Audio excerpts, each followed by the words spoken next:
तो ये जो डूम्सडे सिनेरियो आपने इस वक्त पेश किया है, इस सारे केस में इस वक्त सुप्रीम कोर्ट क्या कर सकता है? क्योंकि आपको पता होगा इमरान खान साहब ने इसी हफ्ते जो है खत लिखा सुप्रीम कोर्ट में, जिसमें उन्होंने कहा कि उनके कारकुनान की गुमशुदगी हो रही है, ह्यूमन राइट्स वायलेशन का मामला है, इलेक्शन के हवाले से उनको लेवल प्लेइंग फील्ड नहीं दी जा रही। लेकिन इस पर जो प्रेस रिलीज आई है कल सुप्रीम कोर्ट के चीफ जस्टिस के सेक्रेटरी की तरफ से, उसमें उन्होंने 2-3 बातें कही हैं, मैं ज़रा ये आपको दोहरा देता हूँ। उसमें एक तो ये कहा है कि दस्तावेज़ तैयार करने वाले वकील का नाम और राब्ते की तफसीलात दस्तावेज़ में जाहिर नहीं की गई।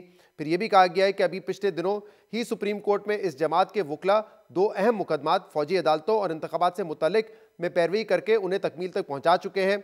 इसी प्रेस रिलीज में यह भी कहा गया है कि यह हैरान कुन है कि मौसूल होने से पहले ही इस दस्तावेज को मीडिया पर जारी कर दिया गया। और फिर यह भी कहा गया है कि सब यकीन रखें कि justice Qazi Faez Isa chief justice of Pakistan को अपनी आईनी जिम्मेदारियों का बखूबी अदराक है। इसकी सोशल मीडिया पे इस प्रेस रिलीज के हवाले से जो सेक्रेटरी की तरफ से आई हो रही है, लेकिन आपको लगता है इस प्रेस रिलीज के बाद भी ये केस टेकअप हो सकता है अगर ये एक पिटीशन की सूरत में जाता है अदालत? नहीं, टेकअप तो हर चीज हो सकती है, लेकिन मैं बड़ी डेंजरस ग्राउंड स्टेट करूंगा। मैं जो बात करूंगा, मेरे नजदीक ज्यादा डेंजरस ना कर दीजिएगा जो हमारे लिए बन जाए, बस बाकी खैर। मेरे नजदीक ज्यादा इंपॉर्टेंट बात यह है कि पर्सनल कॉन्डक्ट क्या होता है। जब इनकी अहलिया का केस चल रहा था, क्या इनको खुद उस बेंच में फेलो जजेस के सामने अदालत में आना चाहिए था या नहीं आना चाहिए था? उस पर बड़ी बहस होती है। इशू हमारे ये है कि जहाँ जहाँ हमारी अपनी ज़ाती ज़िंदगी इश्यूज होते हैं, हमारे स्टैंडर्ड्स कुछ और होते हैं, और जहाँ आपके मेरे या किसी थर्ड बंदे के होते हैं, तो हमारा प्रायोरिटी का प्रोप्राइटरी का स्केल टोटली चेंज हो जाता है। तो इसलिए आई थिंक यहाँ ही बात हम छोड़ दें। हमें आई थिंक बड़ा क्लियर अंदाज़ा है कि किसको किसको इस मुल्क में आइन की अहमियत का एहसास है या नहीं है।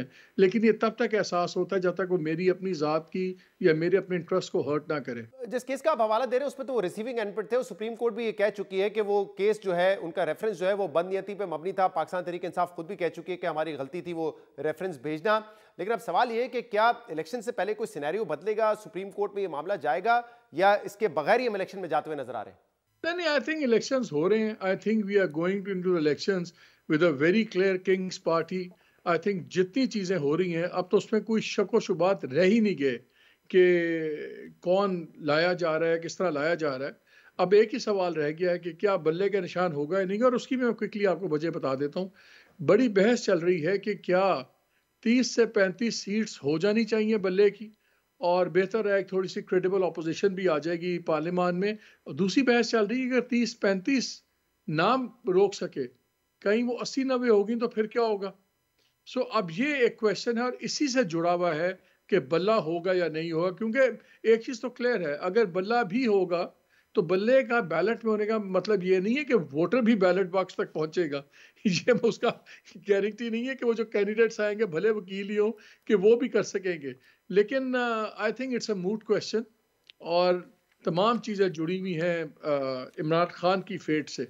कब इलेक्शन होना है, किस टाइम पे होना है, किस नौयत का होना है।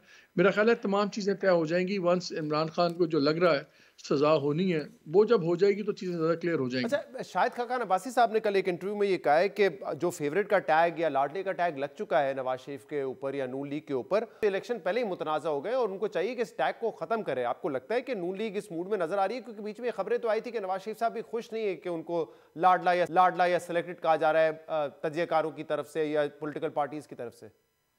अगर ये तासुर गलत करने या ज़ायल करने की कीमत ये है कि फ्री एंड फेयर इलेक्शंस में तैयार हो जाएं, अगर तो उसकी कीमत ये है कि इमरान को भी बाहर आने दें, अगर तो उसकी कीमत ये है कि जो चीज़ें जो प्ले बुक तैयार हुई थी और उस पर चीज़ें तय थी, वो सारी रीराइट हो, मेरा नहीं ख्याल कि वो कीमत देने पर तैयार हैं। आप और मैं भले कहते हैं लाडला है या लाडली पार्टी है या किंग्स पार्टी है, it doesn't make a difference. असल चीज़ ये होगी 8 जनवरी के बाद, फरवरी के बाद कौन गवर्नमेंट बनाएगा, कौन वज़ीर आज़म होगा, फिर एक नई रियलिटी ओवरटेक कर जाती है। फिर आपकी मेरी बातें सिर्फ ये क्लिप्स रह जाएंगे। It power game is something totally different ethical game से।